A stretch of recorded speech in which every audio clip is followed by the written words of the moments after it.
your stories. Mornings with Kay Adams on BBC Radio Scotland.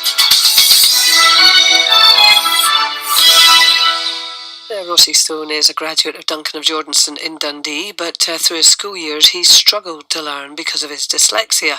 It wasn't until he started to lay out his revision notes in comic form that he was able to make a breakthrough in exams. Now Rossie is producing comics for other dyslexic children in the hope that it will make learning easier for them.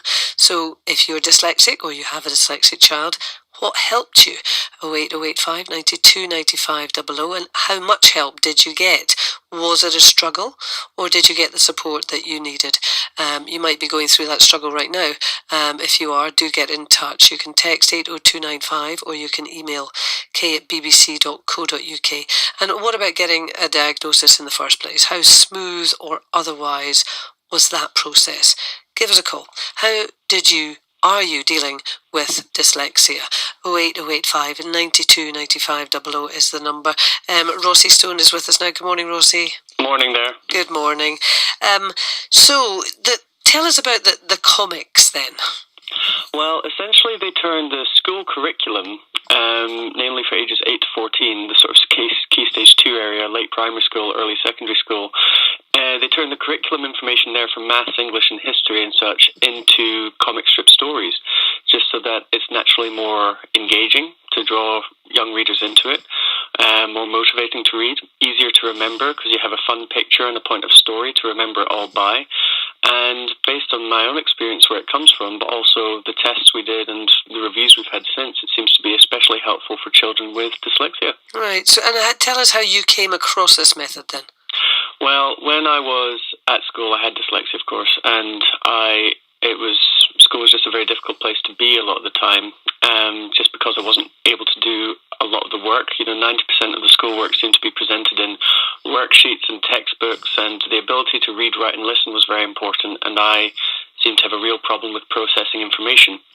And this manifested itself particularly in the pressure of exams, and I was given extra time and extra support and stuff like that, and which I really appreciated, but it just never was quite the answer, and I was still getting poor grades. So it was in my final year of exams, my hires, I just decided to turn my revision notes into comic strips because I'd never found it difficult to read through comics. Was that just an instinct that you had, a whim? I suppose it was. I suppose it was sort of like I tried everything now. I tried everything, things weren't working, and so I just thought, what can I lose? What's the worst that can happen? And I suppose I was just sort of thinking of how can I make this more fun for myself. And then, the idea of comics came quite naturally because I already made them for fun in my spare time, and I'd always loved reading the Beano and the Dandy and such. So, so I just took the notes and turned it into a little story with the characters bantering it back and forth. And can you remember that period? So you take the decision to do that and you start to write your notes in a different form.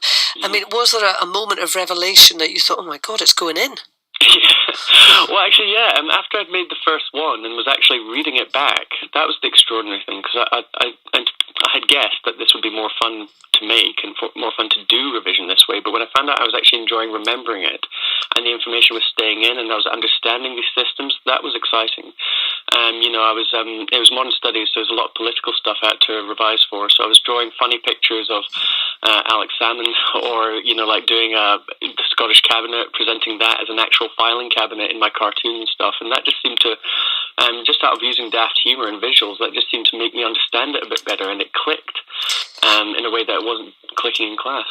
And do you know now from maybe researching it a bit further, because you're now producing these comics on a professional level for kids of that age, do you know what it is that made that connection in a dyslexic brain? Yes, I think because a lot of children with dyslexia, a lot of people with dyslexia, they seem to especially respond quite well to things like colour coding, to visuals. 1 in every 2 dyslexics are artistic in some degree. They excel within the arts, according to studies. And I think there's something about it being a picture that is easier to remember, and something to do with like using colour to differentiate information and to use that as a memory tool has also proven very helpful.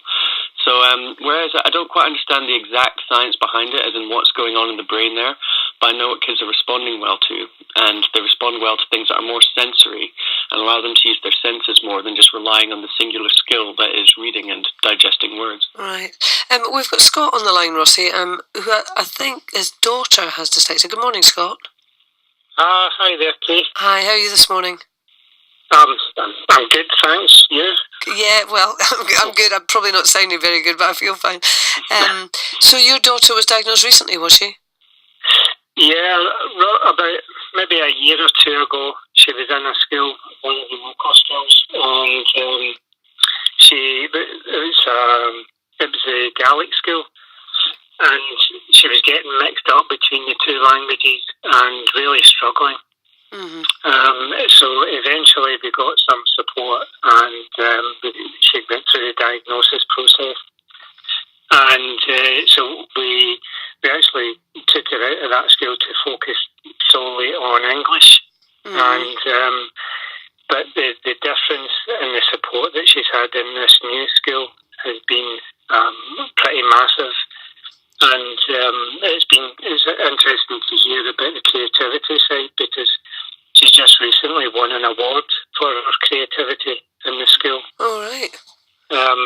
So the visual learning is something that your daughter also responds to, is it?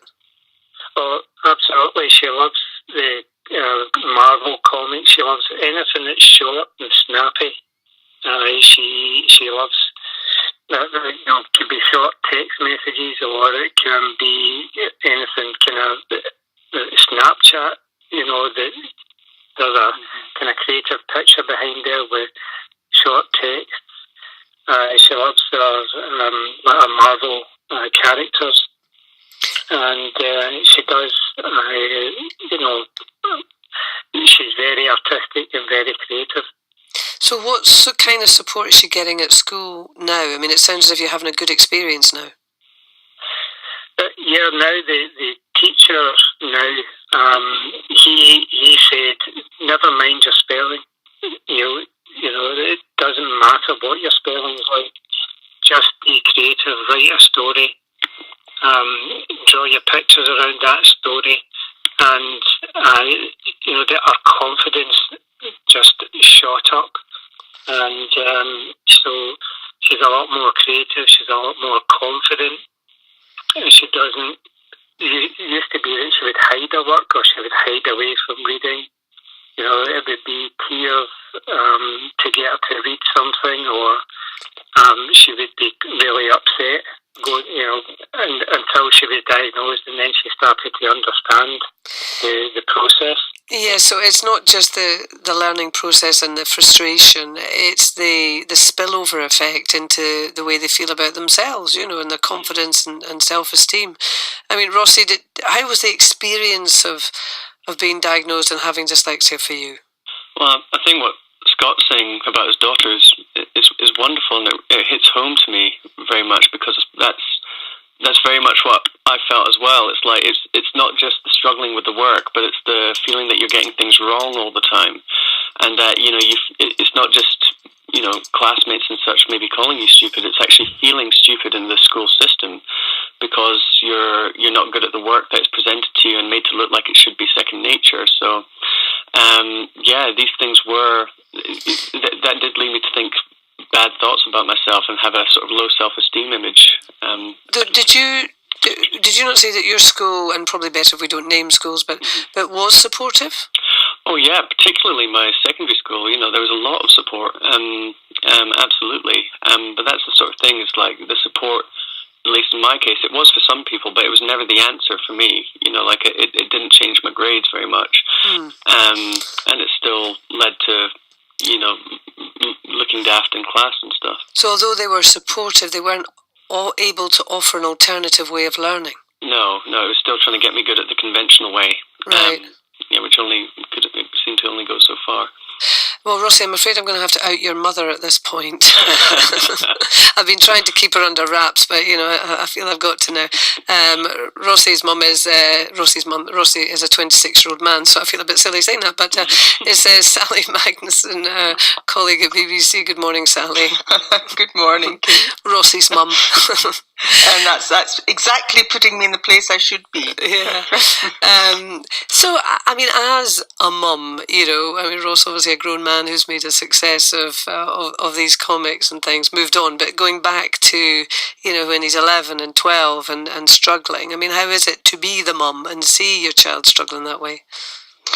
It's painful. It's painful. And do you know what? For me, actually, the most painful thing has been quite recently when I have watched him fly with this thing and heard him giving TEDx talks and doing the most marvelous workshops with younger children, and hearing him talk about how unhappy he was and what it felt like to feel that you are stupid when there's a big bit of you that knows that you're not, but that everything points to you being stupid, including your schoolmates and everybody else. And I don't think I actually realized at that time, what it's like at home. You've got a lot of children, you've got your work, you're just sort of muddling through and trying to help as much as you can.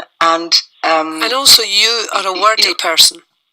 Yes, that's right. I am a wordy person, and I'm somebody who learned and continues to learn in a very conventional way that is always based on words rather than images. And even I think, because Rossie said some sort of nice things about me being very supportive and so on, but I think that even when he discovered this great way of learning through comics, there were times when I was saying, Rossie, would you get on with your work and stop drawing comics? I hate to say it, but because it seemed like too much fun to me. Yeah.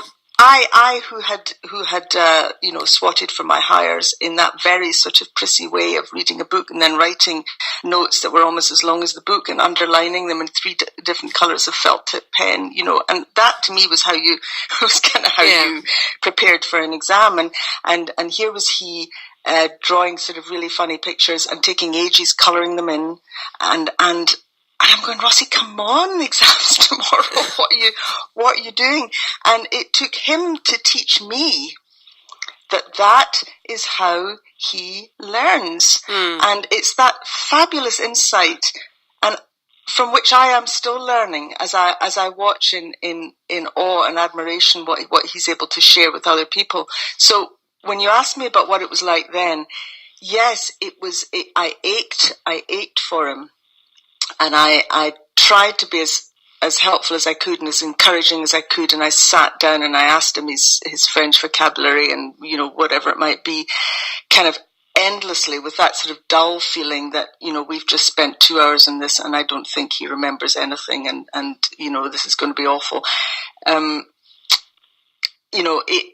didn't always feel very, very helpful, and it's taken me all these years, that's 15 years now, and I'm still looking back and learning what it is for a child to feel stupid and to be made to feel stupid by others when there's this great sort of flowering of creativity just waiting to happen inside that child, and that's what educationalists need to find ways of releasing now, and that indeed is what his comics do.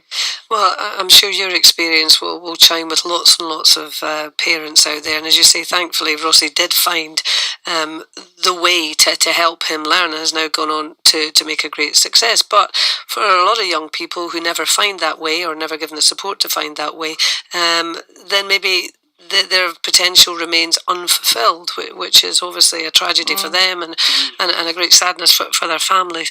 08085 92 95 00 is the number to call. How did you deal with dyslexia, with learning with dyslexia? Did you find a way that really worked for you? Did you manage to get through it? Or is it something that is a constant struggle? And obviously for the person who has the dyslexia, there's a set of issues, but then the family around who are trying to support maybe don't quite know how to support, particularly if you don't have that understanding of what it is to be dyslexic. Get in touch, 08085 92 95 00. I'm going to speak to Aileen in the Borders after this, and the little note I have is that the whole family have dyslexia.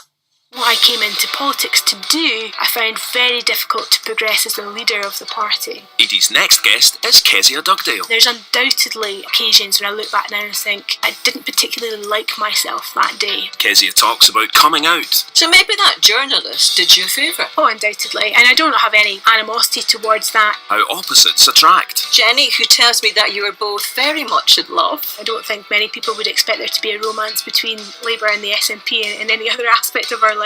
And her jungle adventure. Was it remotely enjoyable? It was undoubtedly an experience. Stark Talk, Wednesday from 1:30 on BBC Radio Scotland.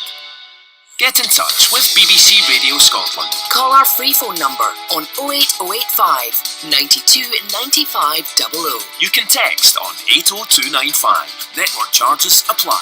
Mornings on BBC Radio Scotland. It's 9:23. This is Kay Adams with you, hopefully until 12 on BBC Radio Scotland. Carrie Marshall's going to be here a little bit later to sort out your tech troubles, also with a fantastic tip as to how you can avoid ever losing your keys again or your wallet. That's good news, isn't it? So any techie questions, get them in. Either give her a call or text 80295. Also be speaking to the former addict who wants to say thank you to the city of Aberdeen. That's all to come, but right now I want to hear from you about your experience of dealing with dyslexia. I've been speaking to Rossie Stone. He was diagnosed as having dyslexia at a fairly young age at school. The school was very supportive, but nonetheless it was very much trying to get him to learn in the conventional way, which just was not working for him. And it wasn't until he got to his higher exams, I think, that he himself thought, do you know what, I'm going to try something different, and came up with presenting his revision notes in a more comic form with a more visual approach, and that worked for him. That was the key that unlocked the door to learning from him, and he went on to study at Duncan of Jordanston College in Dundee, and now is producing comic style books for young children with dyslexia. And his mother, Sally Magnuson, a BBC colleague, will say at times she found it deeply, deeply frustrating because she didn't have that understanding of how Rossie was learning in a different fashion. So tell us your experience this morning.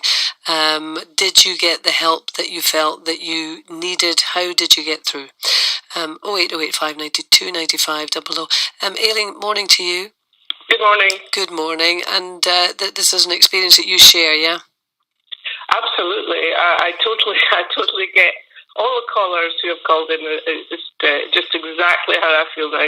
I know exactly how Sally feels because I'm an author, and it's even more frustrating, you know.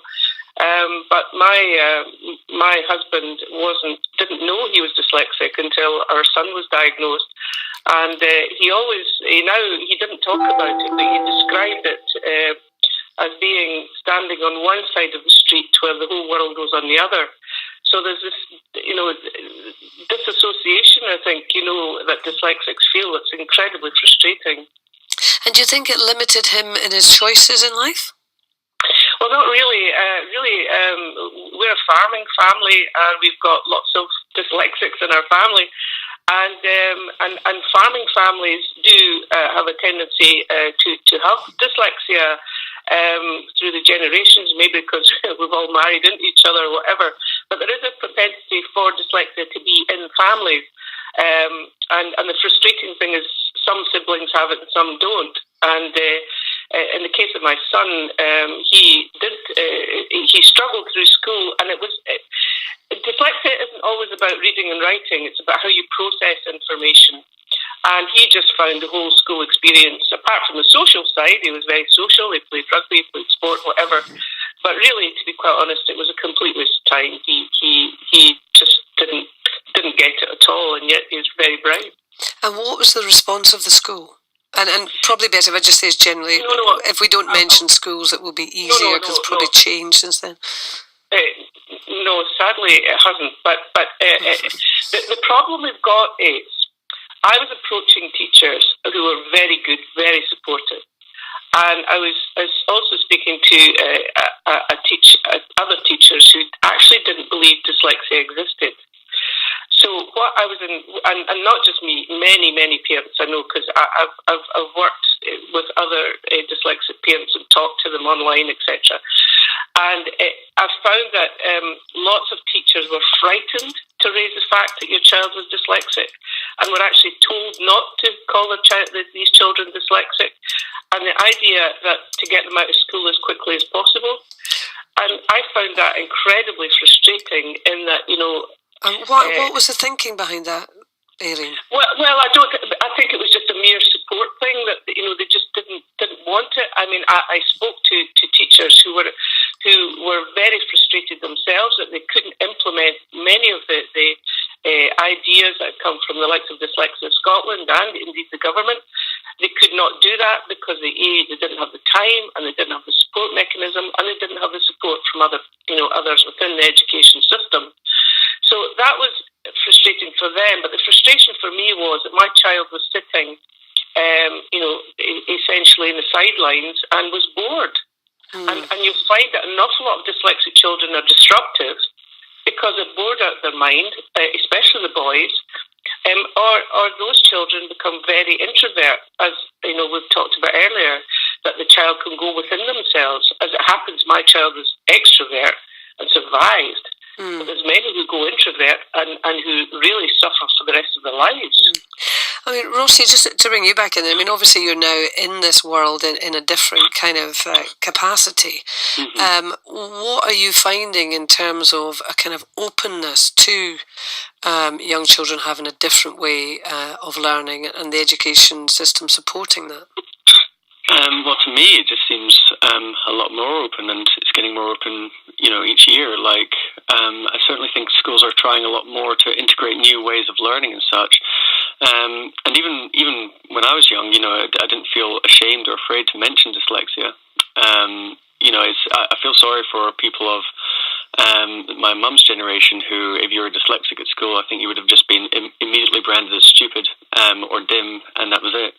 So no, I'm feeling there's more activity being done about it, but it does shock me when I still hear that there are teachers out there who just don't believe dyslexia exists, or who don't believe it's a thing. There's plenty of struggling pupils who really did try to do it the normal way, who can testify to the fact that it does exist, or something's not making it easy. So yeah. So Aileen, what about the school experience for your son then? Is he out the other end? He's been. He went to agricultural college at 16 because he was thrown out at 16, and he just flew. Once he got to agricultural college, he ended up at the Royal Agricultural University in Cirencester. Flew. But I have to tell you that 80% of those ag students who were at Cirencester in his class were dyslexic and had essentially been ejected out of mainstream education. 80%. 80%. And can I ask what age your son is, Aileen, just to see if are we 23. talking? Oh, so fairly current then. Oh yes, it's a postcode lottery. Now the Scottish Government have very strict guidelines about dyslexia, but there are people. I've got friends in Ayrshire, I've got friends in the north who are having no problems whatsoever in school and are very well supported. And in other areas who they just can't, they're struggling for support. So at the moment, the real problem is this postcode lottery, because the Scottish Government definitely have everything tied up. It's just how that it's implemented. Well, I see we've got Ewan on the line and he's in Skye, so we'll find out how it is there. Aileen, thanks very, very much indeed for calling in this morning. 08085 92 95 00. Your experience of dyslexia, the way schools deal with dyslexia, the support that you got, either for yourself or for your child to deal with dyslexia. What worked for you, if indeed you have found that thing that worked for you? Anne-Marie is on the travel. Thank you, Kane. The police were tweeting earlier about major issues at the Deer Park roundabout in Livingston. They're still there. It's because a lorry lost its cargo of scaffolding, I think it is now. This is on the roundabout above the M8, so it's blocked at the A899 Livingston Road junctions. That will affect entrance and exit to the M8, and it's slowing right down at Whitburn Junction 4 on the eastbound M8 at the moment, right through the rest of the junctions. Now, Glasgow M8 westbound delays from junction 13 Provan to 17 Great Western Road. On the trains now, there's a fault with the signalling system between Cambuslang and Rutherglen, and that's going to affect all services through here. So if you think Glasgow services through to parts of Lanarkshire, showing till 11 at the moment, but best to check ahead. And no trains between Perth and Inverness both ways. That's down to engineering work. Some early morning services were cancelled. Buses were being organised as well, so it's best to check ahead for now. That's BBC Radio Scotland Travel.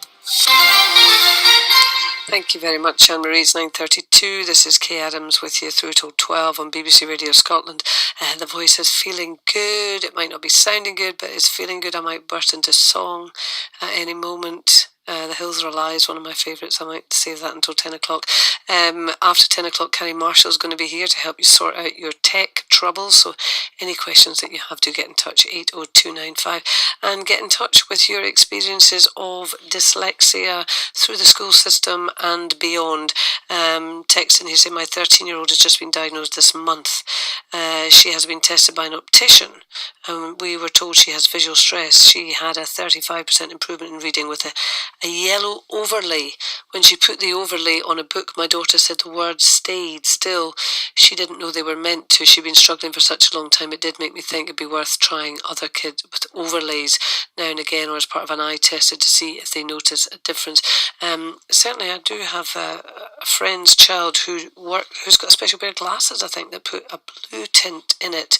So I have heard of this. So there are different ways of dealing with it. So tell us if you have found the thing that works for you with dyslexia, or if you are still struggling to find that.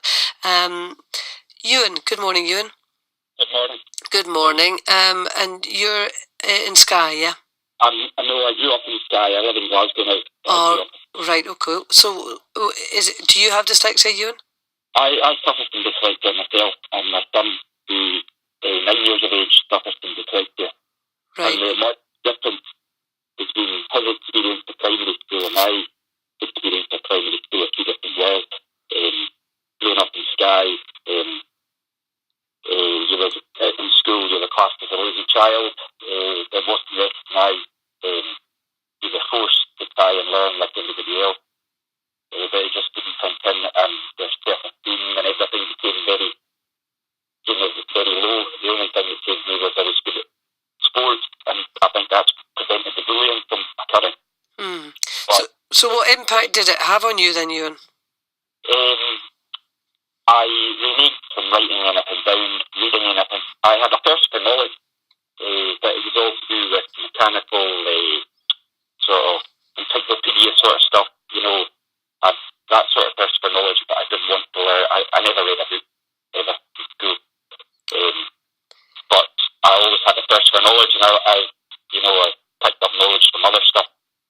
I don't think it held me back in any way, other than I think I would have liked to go to university, but I got a trade, and my school life was very difficult. I was diagnosed at 16, sort of maybe 3 months before the exams. The exams were due to sit.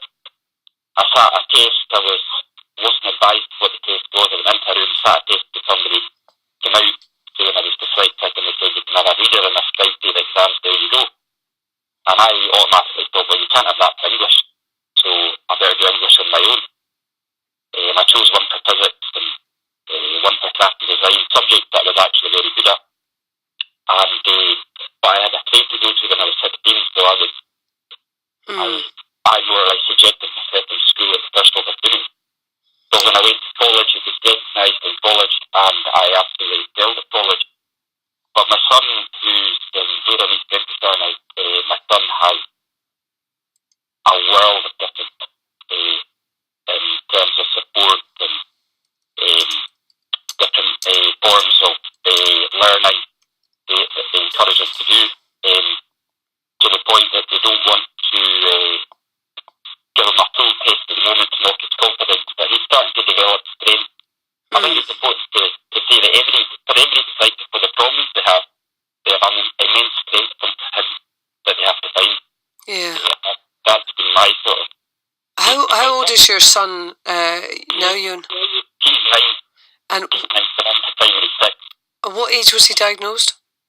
Well, the school, because of the history of myself, the school has been keeping an eye on him since primary 1.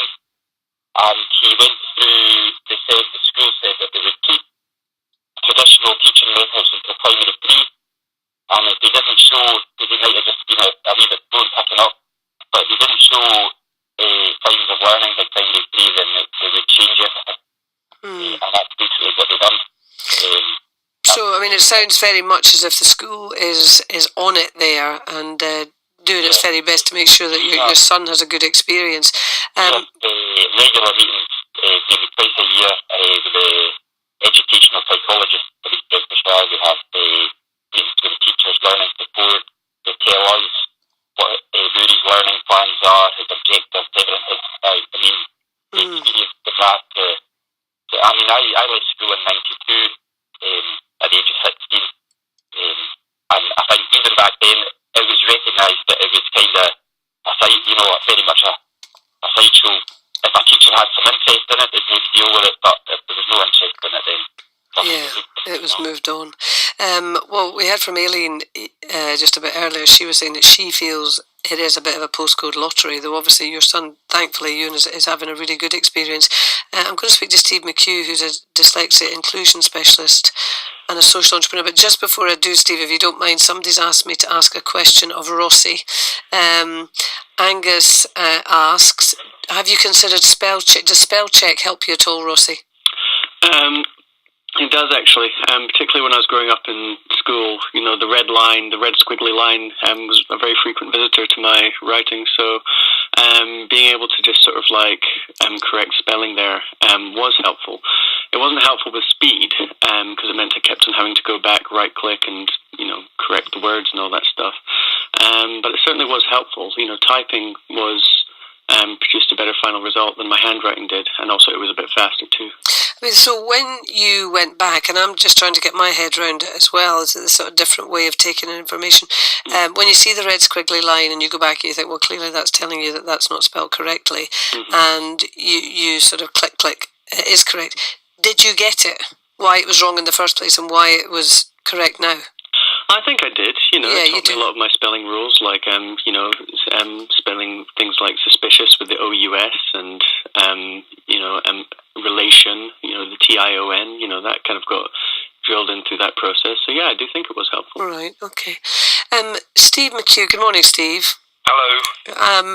The stories that we're hearing, it sounds as if things are getting better. Yeah. I think things are improving slowly. Yeah. Not fast enough.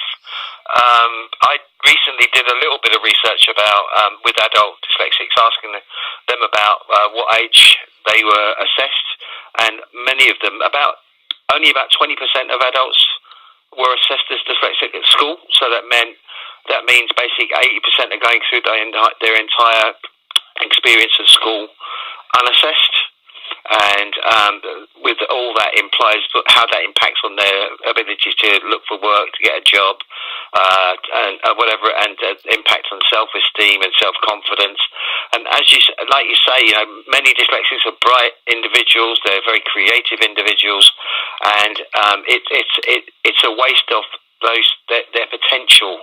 It's a waste of potential to the Scottish government as well. If you think about, many dyslexics do leave school unassessed. They can get into trouble with gangs and stuff. About 50% of people in our prisons are dyslexics. Is that right? Yeah, that's right. And about over 70% are have a reading age of less than 9 or something. I'm not sure exactly. But if you think about this in terms of money alone, every year a person is in prison, it costs the Scottish Government £35,000. Now that one person, if they'd received the support they needed earlier on, could have escaped of getting into this idea of crime and stuff, and could have become one of the 35% of people who, 35% of entrepreneurs are dyslexic. Mm-hmm.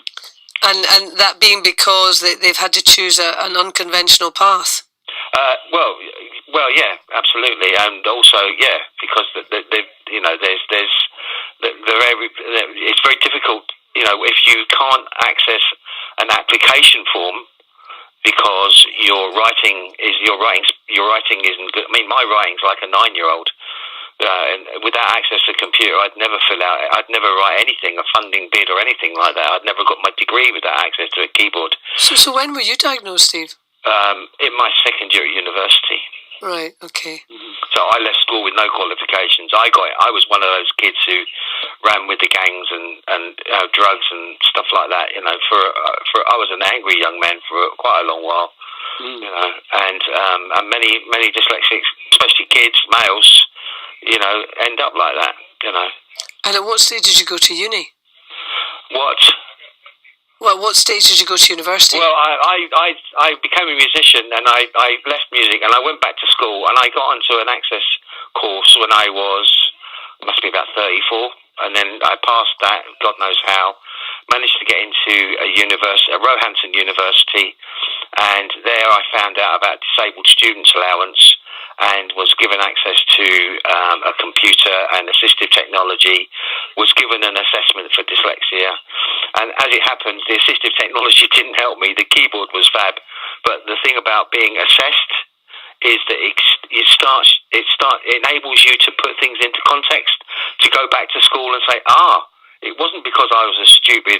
I left school thinking I had no academic potential whatsoever. Mm-hmm. Do you know what I mean? Not 1 ounce of academic potential in my blood at all. Now I have my master's degree. I run my own business. I do all this, that, and the other. But what an assessment does for me, for the most important part, is it allows people to start thinking about, it wasn't me that was stupid. It was our education system, which is in the main a dyslexia unfriendly place to be. Mm-hmm. That must be quite a source of sadness for you, Steve. No, well, you see, what's happened is I just think what's happened has happened, and we've just got to deal with the future. If I was to think about going back, my days at school when really I was sitting in the classroom with kids and I couldn't write a sentence. I couldn't do joined up writing. I used to watch the kids. Their pens used to glide across the page like it was really ice skaters, and mine just shuddered along the page with ink blots everywhere, So, and unfortunately, I mean, there are a lot of good schools out there, but there are still a lot of good schools that. There are still a lot of schools that aren't that good, and they're not. They don't. When people get an assessment, the word dyslexia isn't put on a report. That's if they're lucky enough to get an assessment. Because. Well, we'd like to think that things are getting better. Let's speak to. We've got Kay on the line. Another Kay. Hi, Kay. Hi. Morning to you. Hi. And you're in the midst of this just now with your son. Is this right? Yeah, he's 8. And as soon as he went into primary 1, I was seeing all the indicators flashing before my eyes.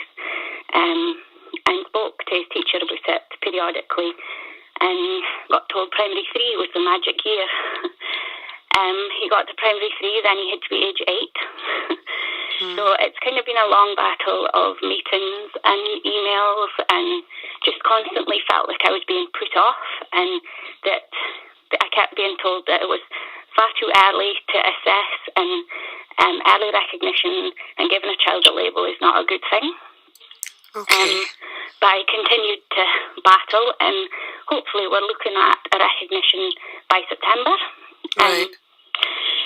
And your son's 8 now? He's 8 now. His self-esteem has taken a huge knock. between October and December last year, I had really, really big concerns, and from January to Easter this year, I actually took him and homeschooled him 1 day a week, did flexi schooling, because he was just so anxious about school, especially maths. And they have actually recognised, before they've recognised dyslexia, they've recognised maths anxiety.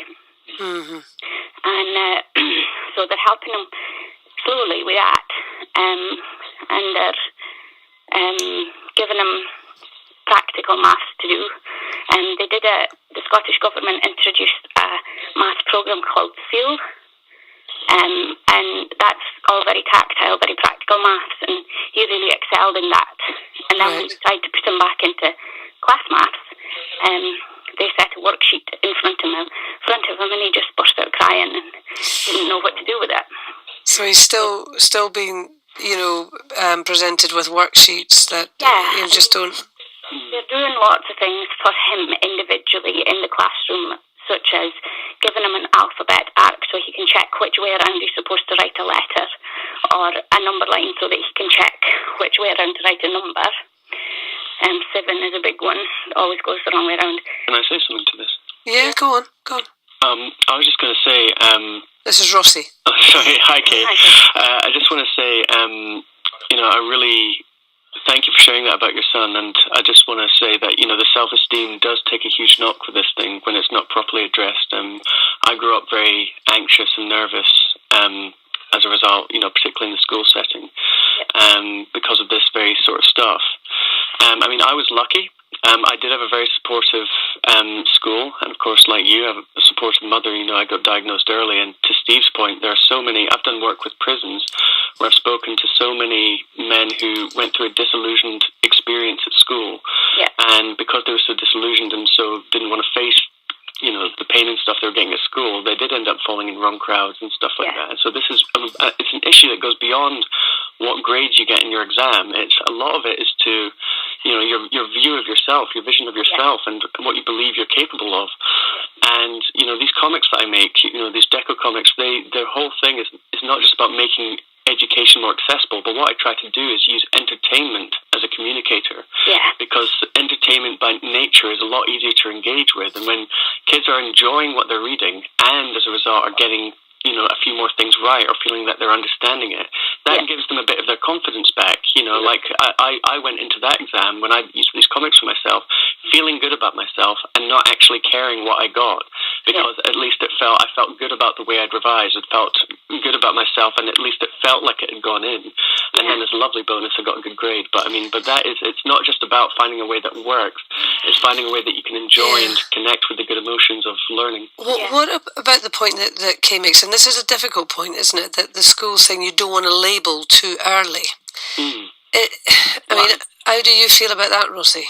I just think that, I understand like people being worried about labels and stuff like that, but I actually think, the term dyslexia is very broad. It's not quite a specific thing. People can get different kinds of dyslexia. And I think the problem more is that, as Steve was saying earlier, it's still not quite as positive a word as it could be in the school dictionary sort of thing. People are maybe afraid of the implications of dyslexia. There are some parents who still think that dyslexia basically just means stupid, or that it means problem child or something like that. And I think it's more just like it's tackling the stigma. I think for my son, as an individual, I think that being able to explain to him what dyslexia is and why he learns differently from the other children in his class will be a massive thing for him. Yes. Be able to understand why can I interrupt? he can't do a worksheet the same way that they can, and to understand why he can do maths with cubes and marbles and sticks, but he can't do it on paper. Steve, why on paper he can do it with dice dots, but he can't do it with numbers.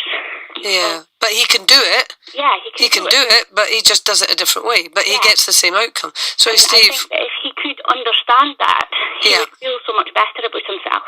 Very quickly, Kay, can I just say that when I was diagnosed with dyslexia, that was a huge weight off my shoulders. Hearing for the first time that your intelligence is actually above average and you're actually quite capable, and you struggle because of this, that actually a lot of parents, I think including mine, were worried about how that might make me feel that there was something wrong with me, but it was actually, it clicked a lot of pieces together. It felt like it made sense. Yeah. So it was a great relief. The thing that I think about the school system, I've had a lot of people this morning talk about how their children are enjoy and are good at sports. But my son doesn't enjoy sports. Neither did I. And the things that he does enjoy are not very well represented in the school system. What does he like doing then, Kate? He absolutely loves cooking. Oh, great. God, I would have thought that was super cool just now. He loves to cook and he loves to create things. Out of things like an egg box and a roll of sellotape. It's like a dream come true. Well, I mean, it's interesting because Aileen earlier on was saying that in the farming community there seems to be a very high proportion of people with dyslexia, and again, that's very much about, hands-on, creation, isn't it? Sorry, Steve McHugh, you wanted to come in there, didn't you? I think that even though in his classroom there are little things going on to help him in his everyday work, when the class is on show, when they're doing an assembly or when they're doing something like to the class, tendencies are never right on show. So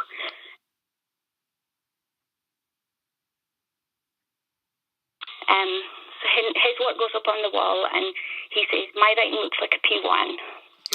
And Oof, that's tough. That is really tough for a young one. I mean, Steve, what did you want to say? I just wanted to say that dyslexia is a state of being. I am a dyslexic person. I think as a dyslexic. I see as a dyslexic.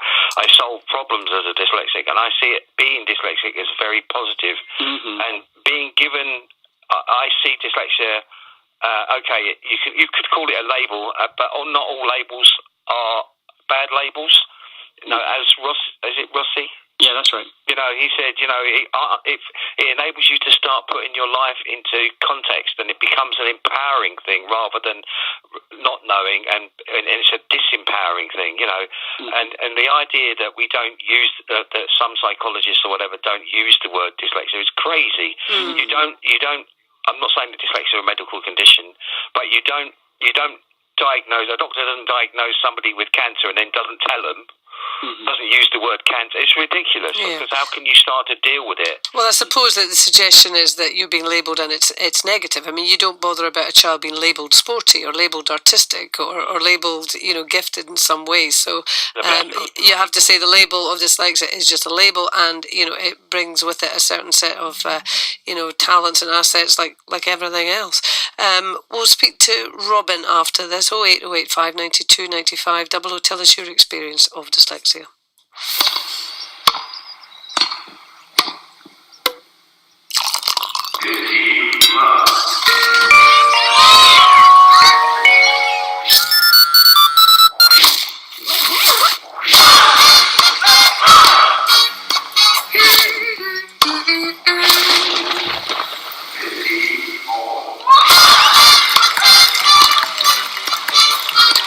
Sounds Like Wimbledon starts next Monday across the BBC.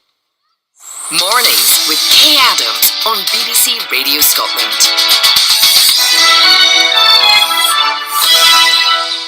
It's 9:55. You're listening to BBC Radio Scotland with me, Kay Adams, and I apologise for that because it probably doesn't sound very good. I'm trying my best. Coming up this morning. Oh, you're taking questions answered on today's Tech Talk. Any questions you have to put to Carrie Marshall, 80295 is the text number. If your mobile's playing up or your Kindle's cracking up, whatever it is, Carrie will be able to help. And also, we're going to be talking about gift cards. Are you wasting your money on gift cards? We're speaking to someone who thinks, he says he's lost out on about 500 quid over the past few years. So, are gift cards a waste of money? All of that after 10. Right now, we're talking about dyslexia.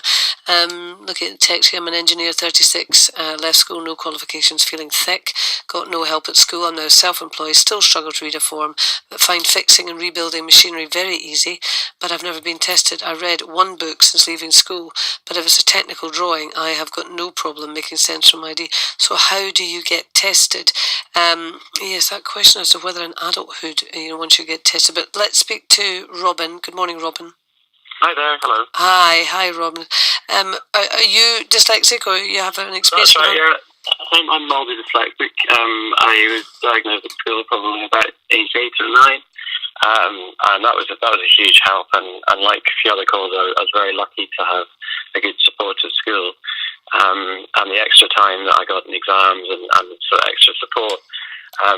So, in the exams, in my house, I used to colour in. I used to draw a lot of diagrams. And I used to use the extra time to help colour them in, which seemed to, for me, really help, which perhaps ties into the comic strip element.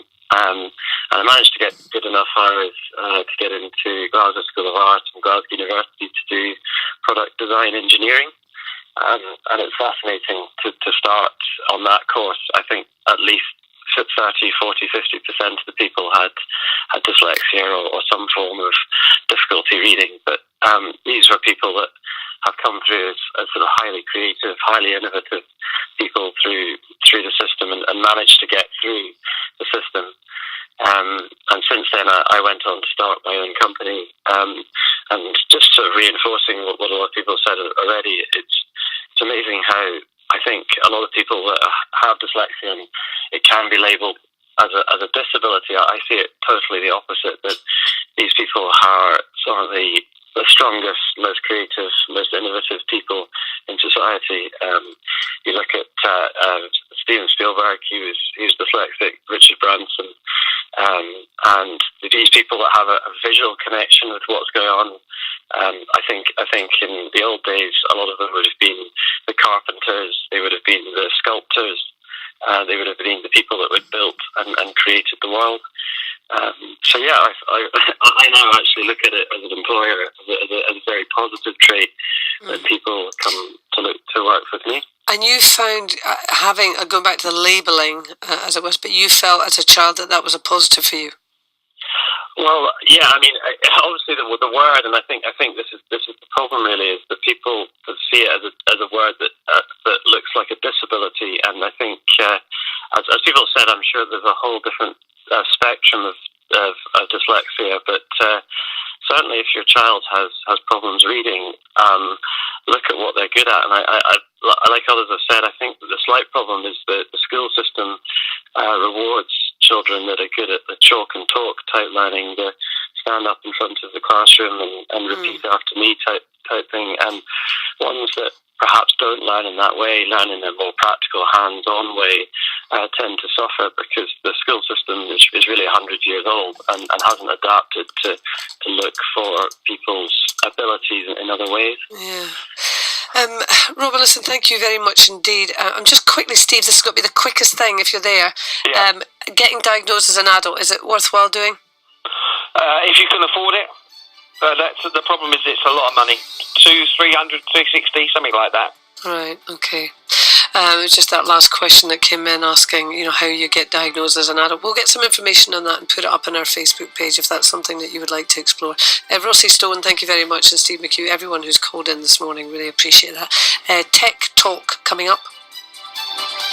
On digital radio. 92 to 95 FM.